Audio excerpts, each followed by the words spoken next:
مسلمانوں، سب نمازیں خصوصاً بیچ کی نماز یعنی نماز عصر پورے اہتمام کے ساتھ ادا کرتے رہو اور اللہ کے آگے ادب سے کھڑے رہا کرو. پھر اگر تم خوف کی حالت میں ہو تو پیادے یا سوار جس حال میں ہو نماز پڑھ لو. پھر جب امن و اطمینان ہو جائے تو جس طریق سے اللہ نے تم کو سکھایا ہے جو تم پہلے نہیں جانتے تھے اللہ کو یاد کرو. اور جو لوگ تم میں سے مر جائیں اور عورتیں چھوڑ جائیں وہ اپنی عورتوں کے حق میں وصیت کر جائیں کہ ان کو 1 سال تک خرچ دیا جائے اور گھر سے نہ نکالی جائیں. ہاں اگر وہ خود گھر سے چلی جائیں اور اپنے حق میں پسندیدہ کام یعنی نکاح کر لیں تو تم پر کچھ گناہ نہیں.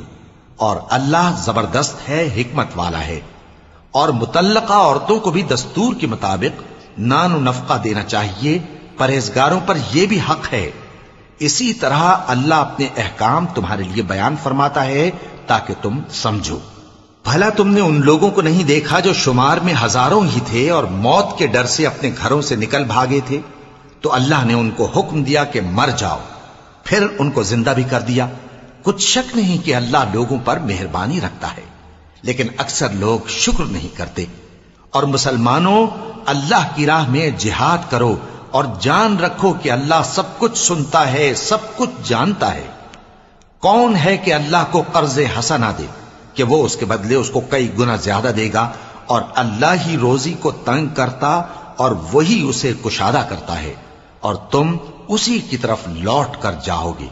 بھلا تم نے بنی اسرائیل کی ایک جماعت کو نہیں دیکھا جس نے موسیٰ کے بعد اپنے پیغمبر سے کہا کہ آپ ہمارے لیے ایک بادشاہ مقرر کر دیں تاکہ ہم اللہ کی راہ میں جہاد کریں؟ پیغمبر نے کہا کہ اگر تم کو جہاد کا حکم دیا جائے تو ایسا تو نہیں کہ لڑنے سے پہلو تہی کرو. وہ کہنے لگے کہ ہم اللہ کی راہ میں کیوں نہ لڑیں گے جبکہ ہم وطن سے خارج اور بال بچوں سے جدا کر دیے گئے. پھر جب ان کو جہاد کا حکم دیا گیا تو چند اشخاص کے سوا سب پھر گئے، اور اللہ ظالموں سے خوب واقف ہے. اور پیغمبر نے ان سے یہ بھی کہا کہ اللہ نے تم پر طالوت کو بادشاہ مقرر فرمایا ہے. وہ بولے کہ اسے ہم پر بادشاہی کا حق کیوں کر ہو سکتا ہے؟ اس سے بڑھ کر بادشاہی کے مستحق تو ہم ہیں، اور اس کے پاس تو بہت سی دولت بھی نہیں. پیغمبر نے کہا کہ اللہ نے اس کو تم پر فضیلت دی ہے اور بادشاہی کے لیے منتخب فرمایا ہے. اس نے اسے علم بھی بہت سا بخشا ہے اور تن و توش بھی بڑا عطا کیا ہے.